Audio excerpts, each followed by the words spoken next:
So hello and welcome to the CX for CA podcast, the podcast that interviews thought leaders around the world who are attempting to bring businesses competitive advantage through their customer experience. And I'm delighted today to be joined by the SVP of Partners, Owen. Thanks very much for being here, Owen. Well, you're welcome. It's my absolute pleasure, George. Thanks for inviting me in. Fantastic. Well, look, I imagine that there's, of the thousands of partners that Sitecore have got across the world, I imagine a lot of them be listening. But for those that maybe don't know, or a little bit newer to the ecosystem, maybe you could just tell us a little bit about, who Sitecore are and why partners are important to their business model. Yeah, Sitecore are an absolute leader out there over the last 20 years and hopefully for a long way into the future in the customer experience world. That means everything from the content an organization has to produce and deliver to clients wherever they're interacting with the company, the commerce side of things as well, which is we all know with our Instagram cart or going to a website to shop, that whole commerce experience, and the personalization as well of that experience, because the days of a generic website where you go and log on, it looks the same every time, doesn't know who you are, long gone, and we're absolute leaders in creating great experiences around that content and in commerce. Which is fantastic. So, enterprise level software, content, commerce, the whole piece. But so then why do they need partners? Yeah, what is the role that partners play? That's a really good question. And I think, if you'd asked us a number of years ago, we had a construct where we recruited organizations that did development services in the area that our software operated. And they worked with us really closely to deliver great value out of that software with a range of clients. We also did services, and we would sell a product as software, and we would go to a client, work closely with them, and we would do the development, the configuration, and ongoing support of that. So we do a really good job of it. The reality is that there is an ecosystem in any part of the industry of organizations competing with us, offering something else to those same clients, but also specialists who have great domain expertise, who are trusted advisors to the chief marketing officer, to other parts of the organization. There are big players like Microsoft and Amazon and Google, which provide foundational infrastructure and technology in SaaS.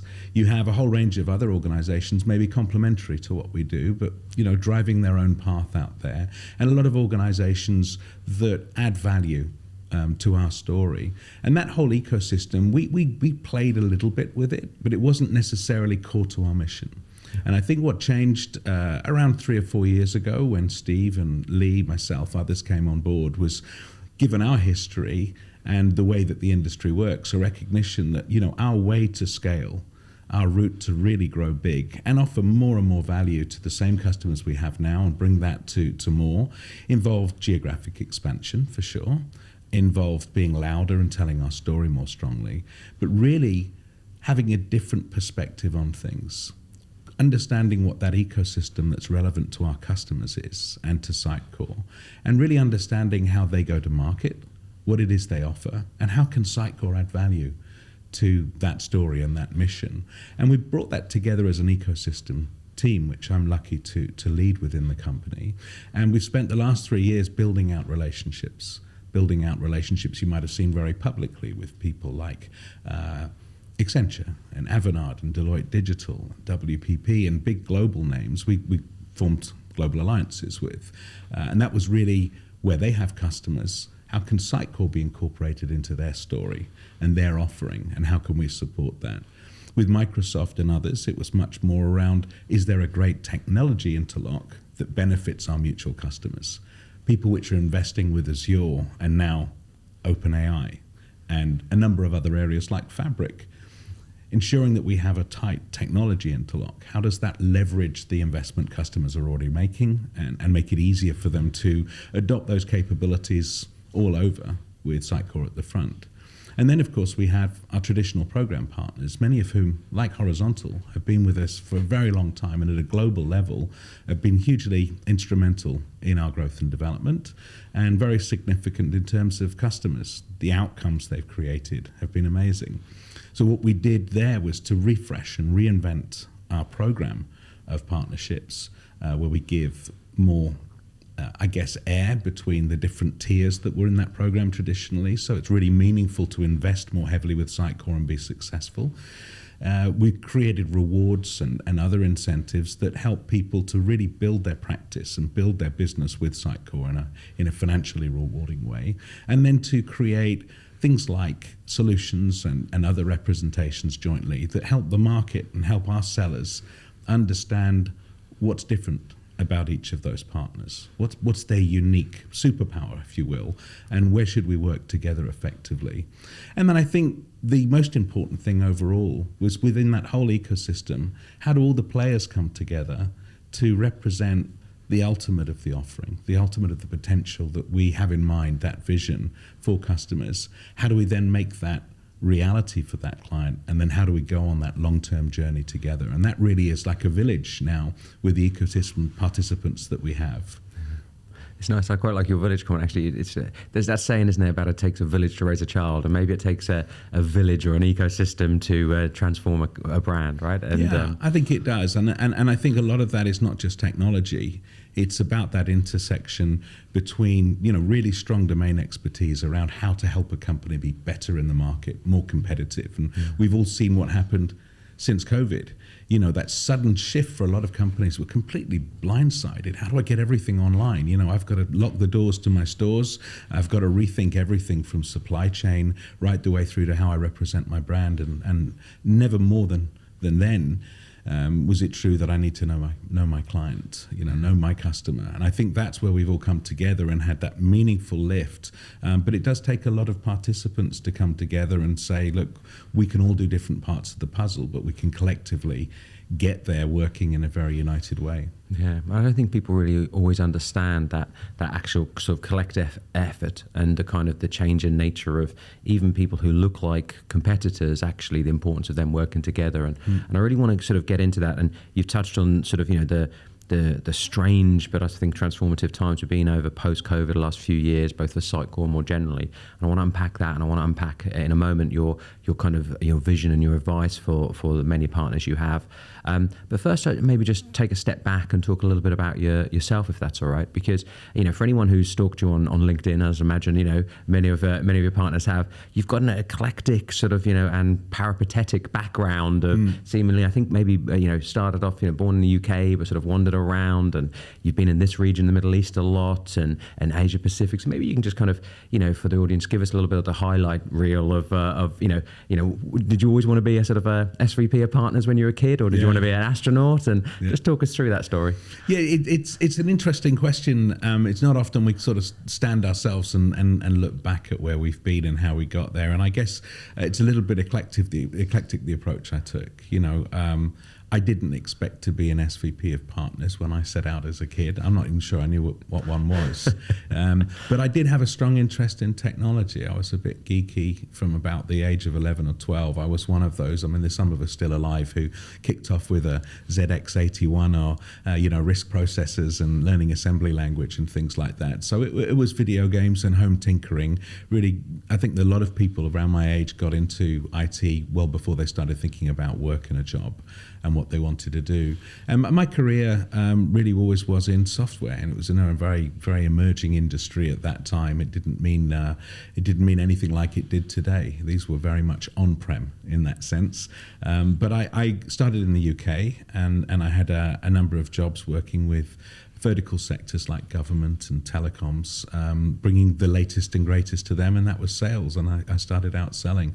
But I left the UK in 1994, and I've been pretty much all over the world since then, including Dubai. And we were reflecting a little bit earlier on just how much that has changed, that evolution and journey. So I've moved around a lot with my family. Two of my children were born here in Dubai, and they've been all over the world as well, and they're now based in the UK. I lived in Dubai, and I've lived in Saudi Arabia. I've lived and worked across Asia Pacific and Japan and China. I've been based out of Singapore twice. I've been based out of the US on the East Coast, and also, of course, in Europe, where I live now. I live in France. I'm married to an Italian, so who's very much European, but has also traveled.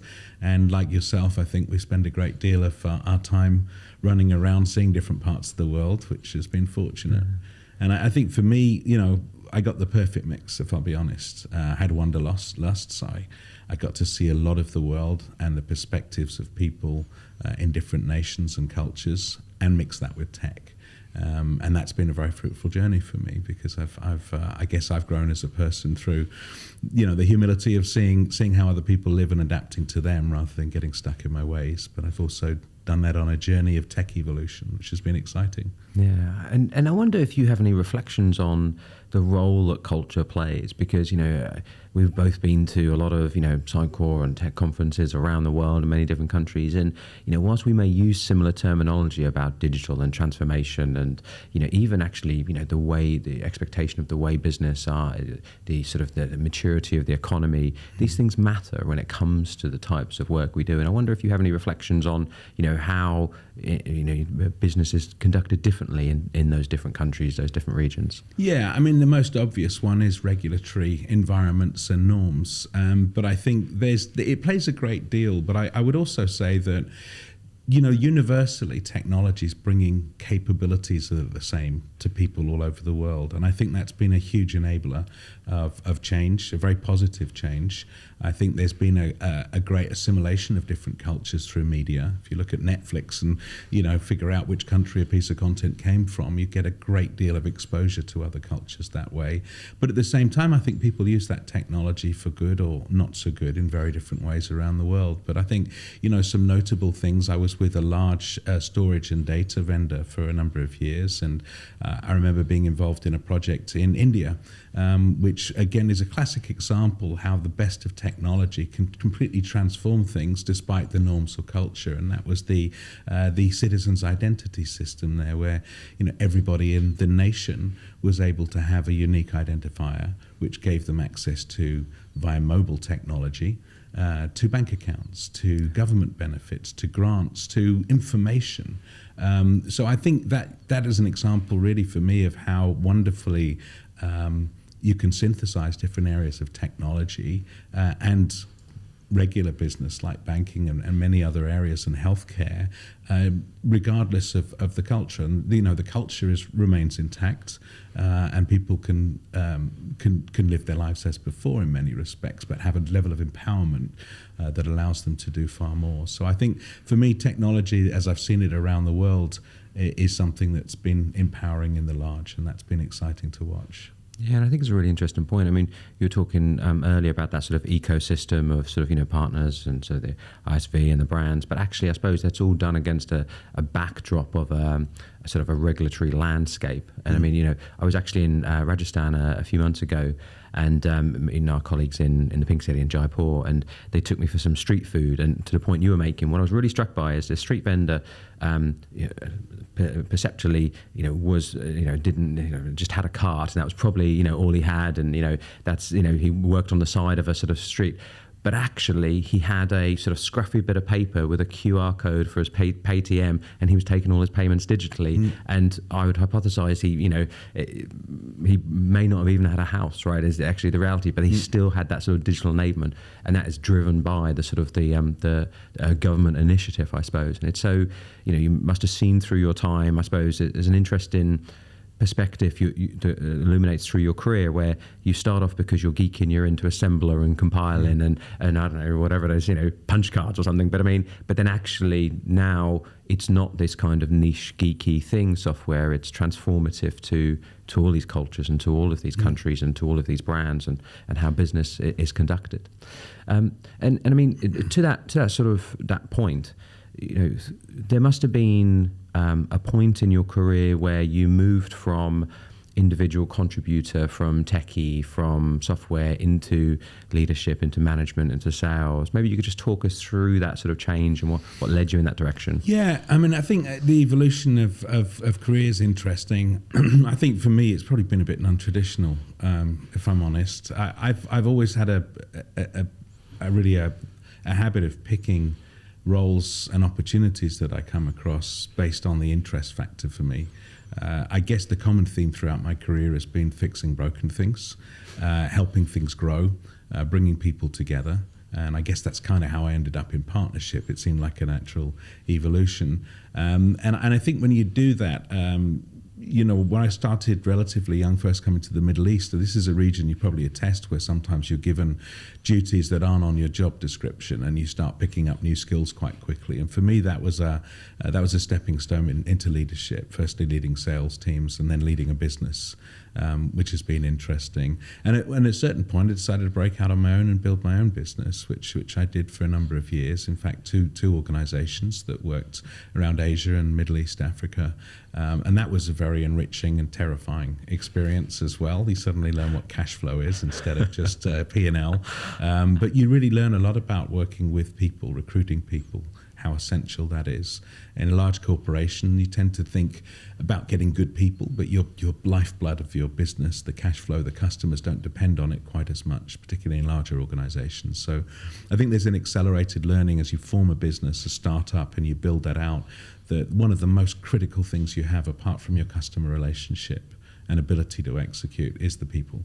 And bringing the right people together in combination and getting the right things out of those people to help them grow, to help them on their journey, but at the same time, getting all of that orchestration together to really make the business to build. And then I carried on from having my own businesses to running regions for larger organizations, Middle East and Africa, and I ran for a number of companies, the Asia Pacific, Japan, Middle East, parts of Europe. And that was always really as a general business leader with a heavy emphasis on sales and building both the partnerships but also the customer sales and relationships and other functions. And then eventually I was working with an organization and I discussed really off the cuff really how I saw the future, which was less and less about having a hierarchy of salespeople and having customers and then marketing to those customers and having sales go with a bag and knock on their door. And just with the evolution of technology, how important ecosystem and network effect were. I'd seen growing up and into my adulthood just how effective organizations like Microsoft had been around creating that network effect to everyone's benefit. From the skill sets and getting a whole energized set of people around the world aligned to a technology and being able to do stuff with it, but giving value to vendors for incorporating that technology or supporting it, and how powerful that is as a growth journey. And that conversation really led to me taking a global role, helping to develop and define the go-to-market strategy, everything from breaking into emerging markets to rethinking go-to-market in different companies around the world, and then how to build ecosystem and leverage that for that joint success journey. And I learned a lot there as well as bringing a lot, and I think I had, what was helpful, that was a US company, and they have great perspectives but not always truly local, global perspectives, and I think that was some value I could bring with having worked very closely in so many countries around the world, as well as large countries like the US, to bring all that together. And as you said earlier, that local perspective, how cultures impact how markets work and how sales are done and what customers expect. So that was quite a journey, and it really ended up a number of years ago, me going really, I guess, becoming a partners guy.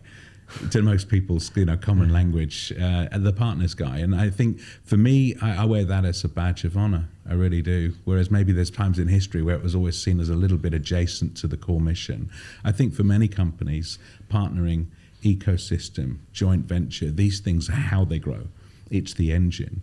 And I think that's never been truer than at Sitecore now. And I really think we're putting our money where our mouth is.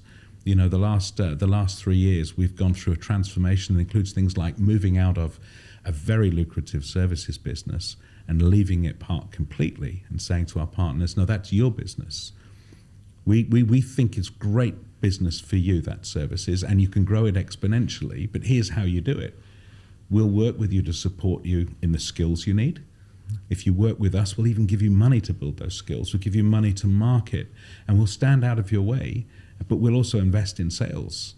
And you can come together with our sellers and we'll open the door to our market opportunity. But, the key to this is that you're offering, leading with, here's the outcome we can get for you. Here's the solutions we offer. Why not build it around Sitecore as a technology? Mm-hmm. And that was a fundamental rethink for quite, a company that's been doing the same thing the same way for a long time. So it's an evolution. We're imperfect, we're still learning, but that's our direction of travel and we're completely committed to it. I'd like to unpack that a little bit, actually, in terms of that decision to join Sitecore 3 years ago, because just hearing your past, and what I was really struck by is your view of partnerships and the kind of the evolution of the ecosystem almost sounds a little bit like the kind of journey digital itself has taken, where it started as a kind of a sideline, like, we probably need one of those website-y things, but let's get on with running the business. Let's not let it distract us, through to this kind of centrality, central mission and sort of main channel to customers, and forming the entire business around it for many of these traditional businesses. But equally, your view of partnerships and ecosystems has a similar sort of resonance. Maybe partners were a little bit sort of on the side, not really thought of, and we needed to concentrate on a sort of an owned hierarchy of sort of salespeople and keeping out the competitors, through to a very different landscape. And it feels like maybe in Sitecore you found a place where it had not just a product vision, but also had a vision for what that ecosystem could be. So I wonder if you can just unpack that for us. 3-4 years ago, as you said, there was, obviously Steve and others sort of joined as well. I mean, what made you make that leap? What made you join Sitecore? What did you see in the vision? Yeah, I think for me, it really played into how I've always looked at taking roles and going on that journey with an organization. It had incredible legacy to build upon. They had, some of the best named customers in the world of all sizes, all verticals. They already had highly committed partners, which is a great sign. If somebody's growing their business, like Horizontal's grown so much over the years, and so have many other partners working with Sitecore, and there's this almost fervent belief in the quality of the technology and what it can do. And then looking at the market area, the areas we're playing into is every company on earth. Every company on earth we have a story for, and we can make them better and more competitive, and we have those value propositions, and we'd barely scraped the surface.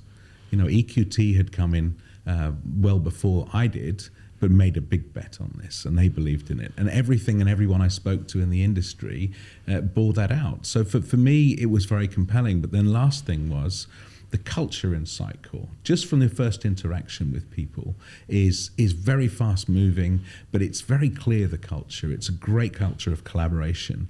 They've attracted amazing people who have really long tenure. So all the signs there were, for me, this is a place I felt, actually, I've got skills. I know other people I could work with here who would come on board as well to complement.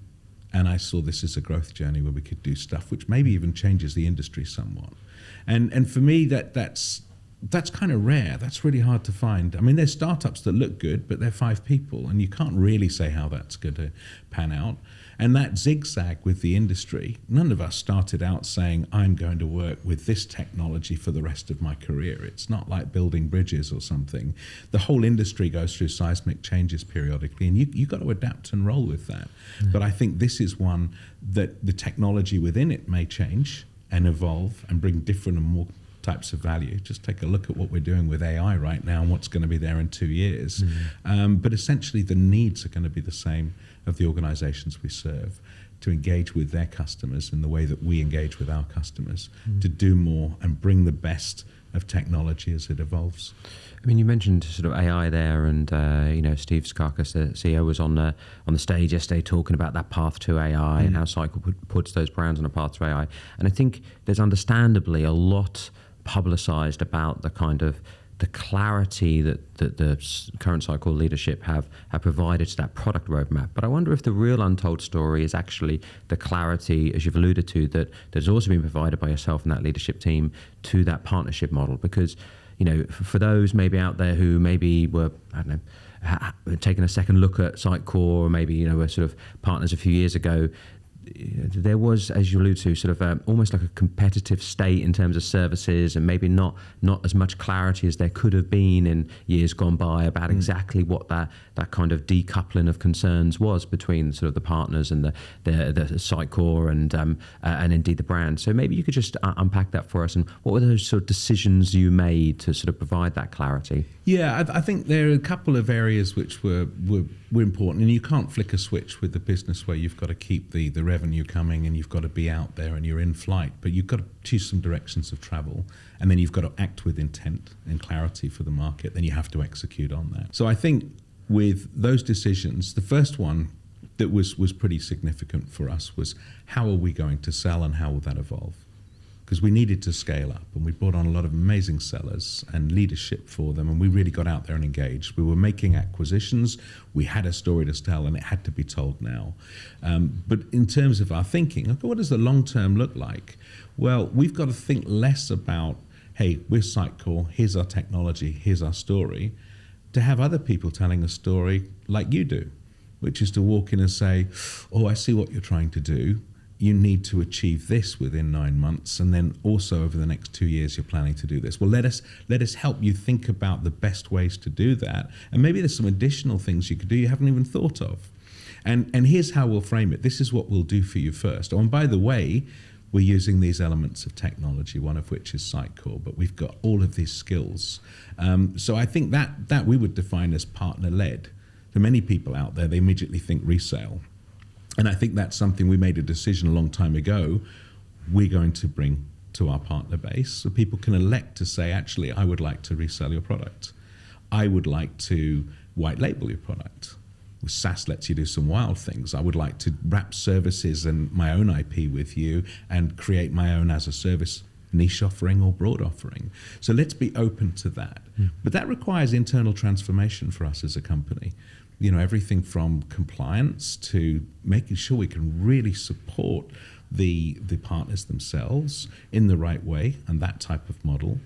Also to make sure it's seamless and adds value for our customers. It's not just something we do in a thoughtless way. So that was a commitment of thinking. But then there's various scales. You've got to be flexible. There's partners who say, you know what, I really want to go with that story and represent that way. But there comes a certain point in that discussion, I'd like you to bring me a seller, and I'd like to work closely with them, and let's make this happen. But I'd also like you to underwrite the project a little bit and support us the way through, because this, for all of us, is about repeating customer success. So, you know, to distill that down, we made a decision to become more partner-centric as a company.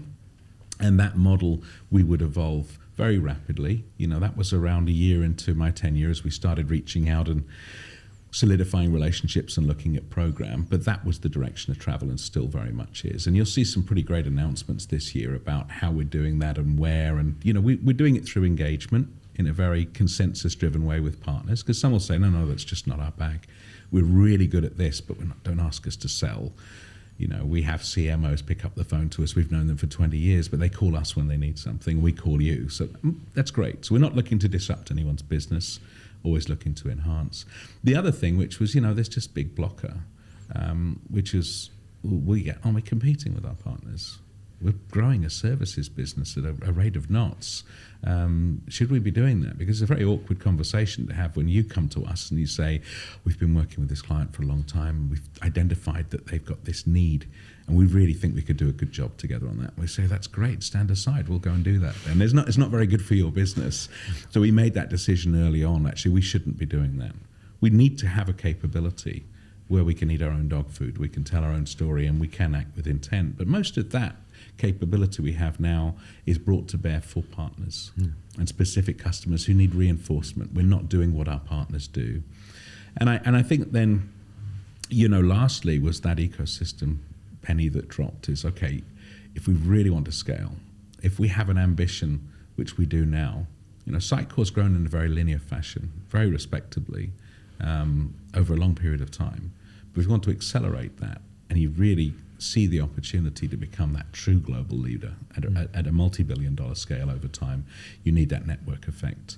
You need an ecosystem. So it was really a decision to invest people.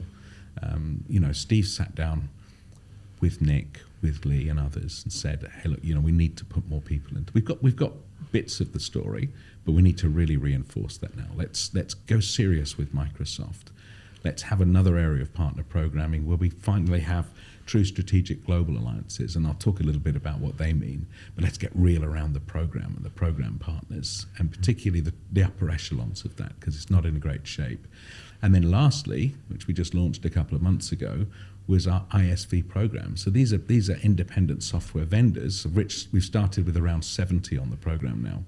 And they're well-recognized names that complement us functionally in that composable way, have some kind of native connectivity, and we can also, maybe we share the same partners and we share the same customers. How can we now combine all of those things to have a much stronger story?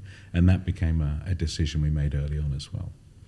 Fantastic. So I'm going to come back to you in a second to give you a sort of a warning and ask for sort of, considering those different, if you like, communities of partners, ranging from the small 2 or 3 man shop and through to the kind of the Microsofts and the Accentures of this world, etc., and sort of unpack your sort of your view and sort of, I suppose, advice for each of them. But I also just want to touch on one thing before getting there, and I think there's an interesting balance and act, because as we said, Sitecore almost kind of ride in 2 horses in this strategy. They're riding a sort of a future sort of lead-in perspective in terms of product, but also in terms of that change and evolving sort of partnership model. And I wonder how those influence. So yes, you've talked about stepping away from services and a sort of focus on growth in services for Sitecore, but also at the same time, because the nature of your product has changed so much and moved to a sort of a SaaS platform, and as you say, that ecosystem's broad now, that's also given you actually quite a different route through and genuine direct relationship for infrastructure, etc., with those brands. So how is that? Because I suppose in the past, maybe 10, 15 years ago, you would issue a license key to a partner would go, and then maybe you chat to them again in 3 years' time, like buying a car, right? Traditionally, you bought a car, you have a one touch point with that customer every 3 to 5 years when they come back on the forecourt to buy another one. But now, of course, car manufacturers have, many of them using Sitecore have, millions of data points sort of a day of, how those cars are being driven, that direct relationship. And that's kind of a similar journey, I suppose, for you. So yes, less services, but there is that evolving model, and I wonder what effect you think that new product suite, that composable SaaS-based suite, has had on your relationship to the brands themselves. To our partner brands. Sorry, yes, the partners and brands. Yeah, I think it's a dynamic area, right? And I think particularly in this space, what's been interesting at the beginning when we looked at this and we looked at ecosystem, I think historically a lot of the companies we've worked with, as you said, are small to large, but more on the digital agency side. These are organizations that don't have big sales forces and don't do a big, wide footprint of things in accounts. They're very specialized in some regards, and they live in that room in the house we call the CMO office, and they touch over into the CIO office, but they're not necessarily sitting there deep in the supply chain or the HR systems. It's very well defined. It's a little bit more flamboyant because people are looking at branding and public representation.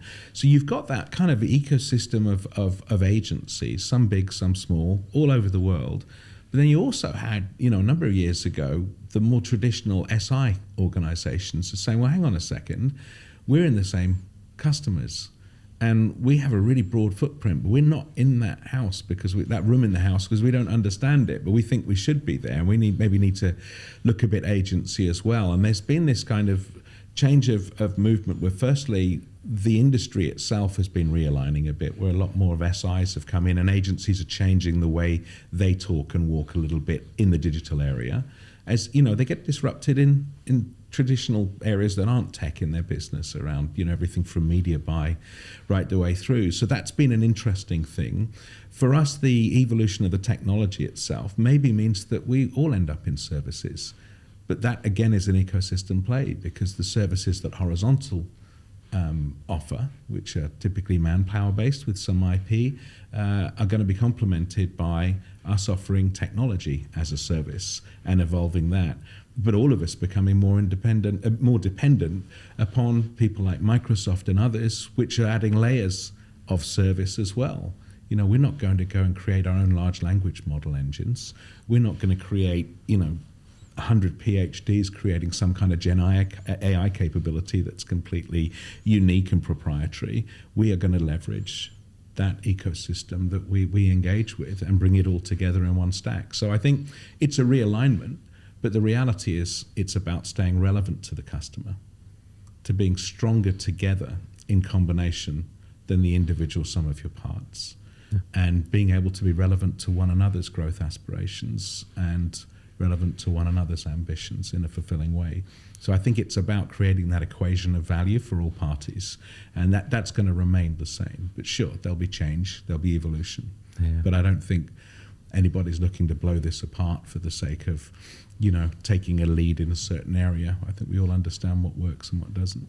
Yeah, no, and you've touched on it there in terms of evolution. I suppose there within that ecosystem there is a co-evolution, and as the product change, that changes. As Microsoft bring in new technology, that changes how we all react. And I wonder if you could just getting back to that the question I prepared you for. I mean, breaking down how you see that partner network, from the Microsofts to the big SIs to the digital agencies, maybe there's a geographical element.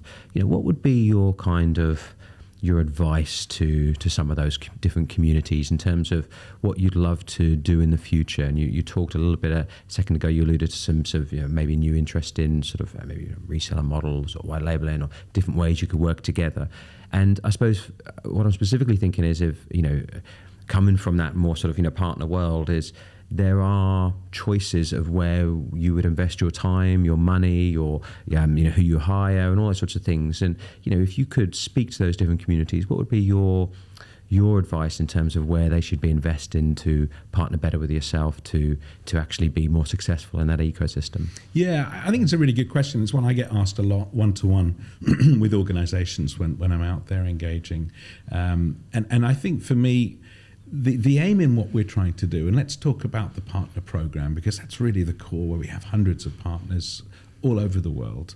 The core of that program is about us creating flexibility and those aligned value opportunities. So I'd advise companies to think about a number of things. So firstly, being opportunistic. I saw something move in the market, let's go work on that together. It's not a way to build a sustainable growth business. So be true to what you see as your opportunity and what you're trying to build. So if you believe you have a certain value and a story to tell, start defining that, making it clear, understanding where you're going to engage in a market to go and tell that story and what success looks like for you. And that's the start of a meaningful conversation with us, because we can then really do two things. We can start bringing training and other support and technology to you that will allow you to build out that capability in terms of people. We can engage and talk about win strategies and supporting your business plan in a particular geography. We can bring the program benefits to you by establishing some joint goals. We know what you're trying to achieve by when. And we, with Fiona Gannon and other people we've brought on board to build things like partner success, can have a very high engagement model to be with you every step of the way for that growth. From being able to identify opportunity we can work on together, right the way through to how do you manage successful implementation and de-risk that with our Accelerate model. And then the last piece of that is, we've invested hugely in go-to-market and branding and so on. How would you leverage that? And I think that allows us, the better the identity you have for yourself, the better we're able to represent that internally and externally. From joint marketing, where we can highlight your capabilities as a partner, to a group of the right customers, to being able to reinforce that with our sellers internally to say, look, we have gates. When we find an opportunity, we're doing things to make sure that the right partner's spoken to say, actually, maybe you can come and help with this from the start of that discussion. We know you do this really well because we understand you. Yeah. And that's important. And I'd say, the last thing with all of that, to look at an example of this. So if you go to our website, walk through our front door, for customers, solutions, we've got a catalog already of over 60 solutions, including horizontal, but many other organizations where we've taken that story that a partner has around what they can do for customers, what the value is, how it uses Sitecore, why they're great, and wrap that into a solution story that's right there on our website. And it's one of the most visited places we have on the whole website by customers and prospects, and even other partners, from our ecosystem. But that story doesn't end there, because we have a program that provides you with marketing credits. And we've got templates for how to go and leverage that solution as a marketing vehicle to discover opportunities to grow your business. We've even got a landing page there. And we will even bring marketing resources to bear to help you go and do that. So we're with you from the start of the journey to the end, but invest in the right resources. Take the opportunity to avail yourself of everything that we've developed to try and support you on that journey. But start by knowing who you are. Yeah. And that's really important. A lot of partners don't, and I think that's where they don't grow quite the way that others do. wonder if I can speculate. There's something kind of interesting in that point in your personal narrative where you've gone from self-proclaimed geeky kid, interested in assembler, through to actually a business person, starting a business, being an entrepreneur, worrying about cash flow. And I wonder if in part the kind of the platform you're creating, not the product, but the kind of this more ephemeral partner platform is in part the platform that you wish you'd had when you were starting up your businesses, or at that sort of level, or when you've been part of those big sort of enterprise organizations looking to bring in best of class technology around sort of customer experience into those customers. You're almost creating that, using all of your leveraged experience to create this kind of intangible platform for businesses and partners and ecosystems to succeed, as well as ultimately then also being that kind of that place where the brands themselves get a better result because we've got a trusted network and relationships and proof points, and we work together so collaboratively and well. Yeah, it's a really good observation. I mean, I think the temptation here is to talk about personal story always, but I think the thing I'd point out that very well, I have an amazing team on the ecosystem side. We already had great people in Sitecore, and loads more have joined us. So we have the team of people which are super aligned to that. But if you look at maybe a little bit where I came from and others on my team, I've done a kind of bootstrappy stuff where I've built a business. So I know what it means to be a business owner, a founder, and do that lift, and how hard that is. But that teaches you a lot of rather like going and living in a different country. That's a different world from a corporation, and you learn new tricks. But I think it's about empathy as well. You understand what it means to project being in a company, but actually behind the doors, there's a lot of things you have to unravel and deal with, which you maybe wouldn't in a corporate role. But I've also seen the opportunity and constraints of very large organizations and what that means as well. And I've kind of run the gamut. And I think, yes, there comes a point when you've worked in general business management, cross-functional integration, and trying to harmonize a business, as well as direct sales and the imperative to have the number through the door, but also in ecosystem and partnerships where being able to consider multiple perspectives is useful. For sure. But I'm also, in a great position. I work with really seasoned entrepreneurial people on the leadership team at Sitecore.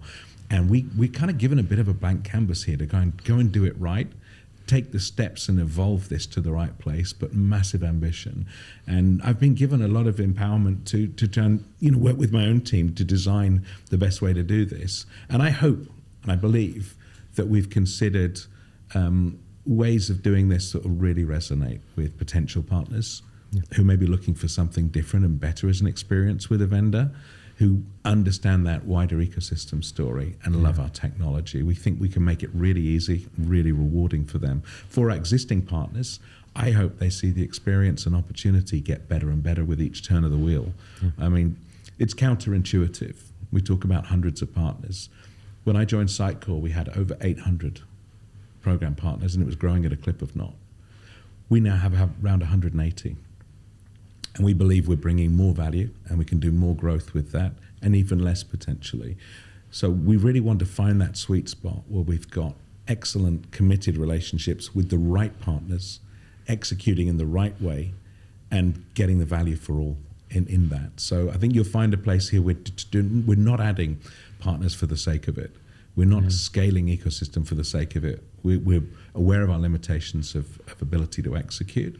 And in that, we're taking measured decisions. We're being very thoughtful, and we're trying to really drive longer term engagement and the power of 3, the power of 5, those types of things. Yeah, I'm struck as you're talking about that by a weird analogy, but work with me here, about medieval guilds. I know that, sort of when new industries emerged in sort of medieval Europe, and they were looking to create standardized processes around, what makes a good seamstress, what makes a good metalsmith, what makes a good, and trying to bring that regulation and actually also bring that concept of master craftsman through to apprenticeship and create that structure. They created these guilds, right? And in part, that's a little bit about what you're doing. You're creating this framework for businesses to succeed, but also to be held, to be rewarded for the successful work they do, so that and that sort of brands can actually understand who they're hiring and who they're working with, and as well as also, of course, those brands as well, and those partners also validating the quality of Sitecore, your both your software and your relationships. I think that's a great analogy, really. Because I think the thing with the guild is having that badge allows you to collectively represent yourself. People know that there's a quality mark there, but the fact you belong means that you're endorsed in that sense. But also there's a lot of learning with the guild, because the guilds were also very closely tied to apprenticeships. So I think people grew up through and into a guild, and it was a partnership for life, really, with the guild itself. But it had many constituents which contributed to the growth of that guild. So something of analogy for sure, but I think it's very relevant, and we're trying to create that effect somewhat. But the other thing I'd say as well is there may be people watching this who partner with another organization, or maybe not even in this space fully yet, but have an ambition and have the skills. This is not an exclusive guild. We work with many partners. We have customers that have many technologies in there. Some customers are so vast, they have a bit of everything. So we're not at war as an industry. I hear people talking about competitors and, we're better than them with this, to that. The reality is that, rising tide lifts all ships. And I think people are trying different things in this space from a technology point of view. Customers have more options than ever. We're all a bit different. Some do more. You've got other people interviewed on this podcast who tell you why Sitecore are more. They do a great job of that. But the reality is, this is about finding that intersection of where we can offer greatness and better, and doing the great job of that. This is not exclusive. It's not us or no one. It's look at what we have with Microsoft. Enormous, highly endorsed relationship globally that's super growing, but they literally work with everybody they can in the world. It's natural, and that in turn is giving a network effect. So I'd say to people, try some Sitecore. Maybe you're all in on one of the other names here, but it doesn't stop you giving more choice to your customers and being able to genuinely say to your customer, actually, I believe you should look at these options as best for you. So this is about partnership, it's about interlock, but not exclusivity. That's nice. I have one more question for you, but just before that, just a practical level. I mean, you've talked about your amazing team, and I can vouch for that. I mean, an organisation like Sitecore, I don't think that people always realise, how you've hired this great sort of army of partner managers to help those partners and to assist them and to help them with their business and to help them connect with Sitecore. So what at a practical level is the best way for someone out there in the world wanting to sort of reach out and find their partner manager, the website, or what would be the right avenue? Yeah, if you're not a partner already, hit the website. There'll be a form to fill in, or a number to call, or an email to send, and we have a whole dedicated operational task force there. Literally will take you from cradle to hyper success. And that life journey, if you like, and that starts with the engagement, allocating somebody to work with you who could evolve depending on your business plan to become a dedicated point of contact, a whole service desk which is helping you with everything else, onboarding process. And then we also have a dedicated website internally called SPN, the Sitecore Partner Network, which is evolving and evolving. A lot of good stuff happening this year on that as well. But that's a home for partners within Sitecore's own website, and interface to everything you need, from redeeming program credits to seeing where you are for all kinds of support services. And then that whole team, once activated, will guide you from idea to becoming a partner to then becoming super successful together, and everything that entails. Fantastic, thank you for that. So my last question, which is the same question I ask everyone, I was always struck, I read many years ago about the physicist Richard Feynman, who had this, was once asked if he could only communicate one fact or one insight of all of his vast knowledge, and he was a smart guy. If he could only communicate one fact to a future generation, what would it be? And for him, it was all about that the atom exists, because he felt that once you understood that insight would reveal so much and would help future sort of civilizations. So on a similar sort of take, thinking and just reflecting for a moment of the sort of journey you've been on and different places you've worked and sort of your experiences at Sitecore, etc. If you could give one insight or one piece of advice or one mantra to live by, what would be that thing that you would want to pass on to anyone who's listening? Yeah, I mean, there's a lot to pick from, and my journey's been varied and wild. I think I'd probably pick a couple, and I'm sure it's been said by a lot of really eminent people, but for me, the one that really sticks with me is be curious. I think as a motivator, as something that keeps you moving forward, either intellectual or other forms of curiosity is so important. And for me, that's been a big part of my journey. Curiosity has led to trying new things, to doing new things, seeing how things work. I think Be Curious is a great one for me. But I think the other one I'd pick is Be True to Yourself. Yeah. Things are not always easy. Our journey's never always a straight line. So I think you have to be true to something you believe in. And in the end, you get there. And I think many of our partners would understand that. And I think Sitecore is definitely going somewhere, and we're excited about that. Yeah, look, 100%. And look, I really appreciate your time today. Thank you for answering our questions and talking to the audience. Absolute pleasure. Thank you. Been lovely to have you. Thanks, Great Owen. to see you. Thanks.